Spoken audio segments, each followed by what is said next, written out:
What's going on, guys? How you doing? TK Pryor coming at you. Just want to hit you guys today with the concept of this controlled reality that we are programmed to live within. I mean, a lot of people don't see life that way because it's designed for you not to see it that way. But I guess I've been privileged because I've had the opportunity to interact with people of high position within secret societies.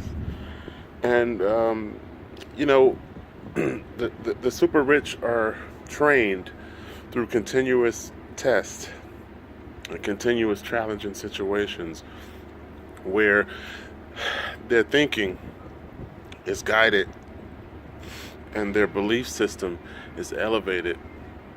And they don't do what poor people do. And that's just a fact. They don't get our results because they don't do what we do.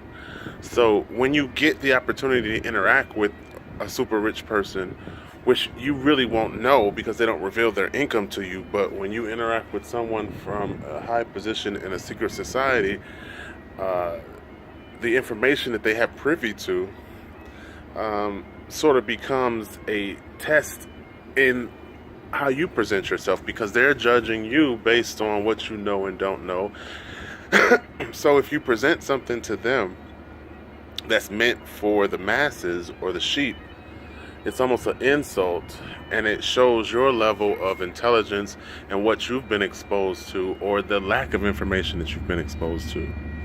So, they'll flat out tell you, I don't know how you got close to me, but that's not for my circle, that's for the sheep.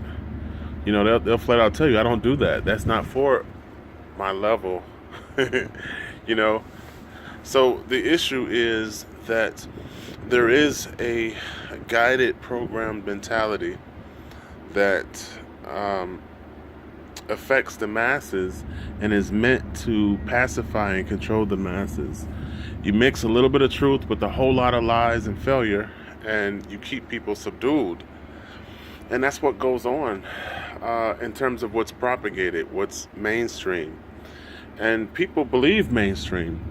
So, they scratch their head and wonder why I can't get ahead. It's not meant for you to get ahead. There's a top, and the top do what it takes to ensure their position at the top. We live in a top-down control society. And the power at the top is less than 1%. So in order to maintain it, you have to keep the 99% ignorant to your position. Because if that's the case, then why won't the 99 just overrun the few people at the top? There are not enough of them to control the masses. There's more 99 than there is 1%. But people, through ignorance and through propagated control, are meant to believe a lot of lies mixed in with a little bit of truth. So the monetary game, the paper game, is a failing system by design. And that's the biggest problem with not getting ahead. Not only is your self-doubt, your lack of belief, and your low vibratory rates, it's really the paper money game is a Ponzi scheme that's designed to fail. The issue is that the devaluation in paper affects you, but you can't see it. The dollar has lost 98% of its purchasing power since the onset of central banking. And to tell somebody that it doesn't mean anything because they say, well, I can still go to the store and buy some bread. But you do, on a year-by-year basis, realize that you're not getting really a lot of progress and that your money doesn't spend as far as you want it to spend. So paper money itself is a negative system of failure that involves no value. Anytime you step into something deemed by decree, I say monopoly money is valuable and I'm the government, so you spend monopoly money. But that should never take away from the intrinsic value that comes with a rare metal that's hard to find, that takes energy to pull out of the ground.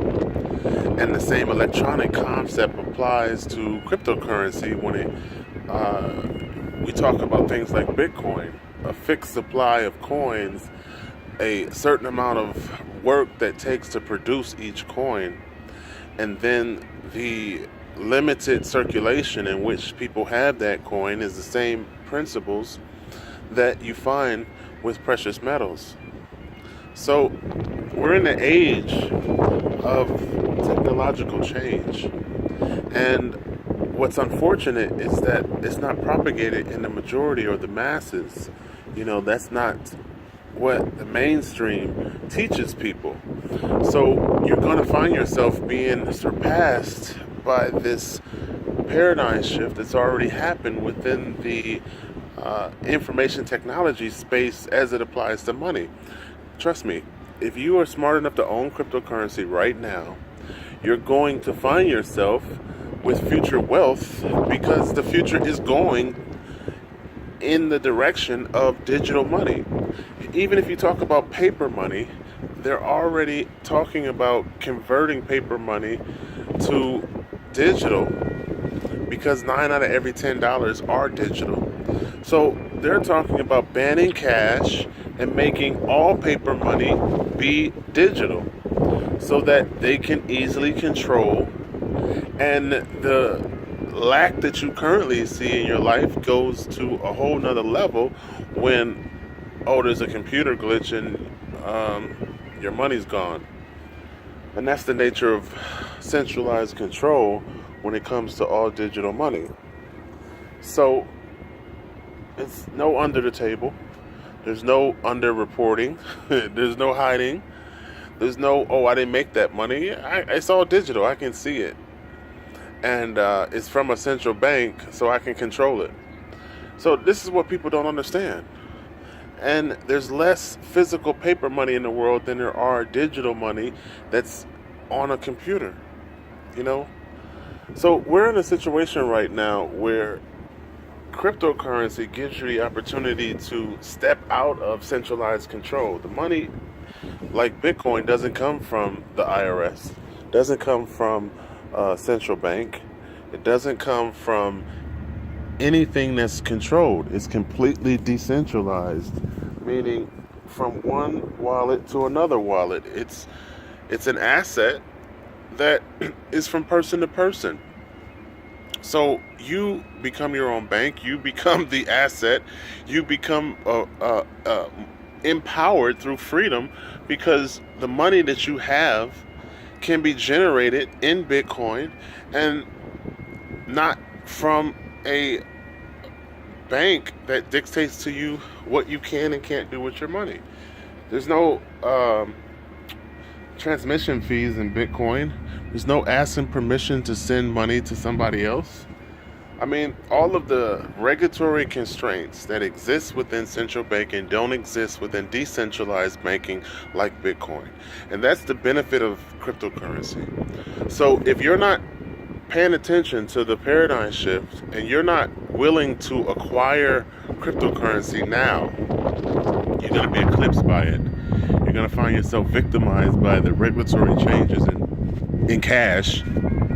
And then you're going to wonder, as cryptocurrency begins to gain value, why is it that you've missed the boat? Whereas if you buy it now, you can rise with it.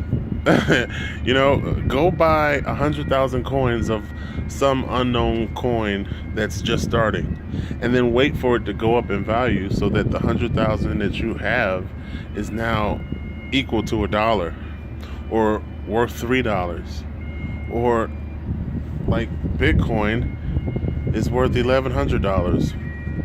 So that's the power of cryptocurrency. It's not fixed to $1, even though it's backed by the dollar. So I encourage you guys to realize economics 101 in terms of what paper money is. Know what fractional reserve bank or fractional banking is. And understand that the Ponzi scheme is not designed for you to win. If you want to win, you have to switch to gold, silver, and Bitcoin. And the more of it that you acquire now, guess what? The more your life is going to be better as the future moves in that direction.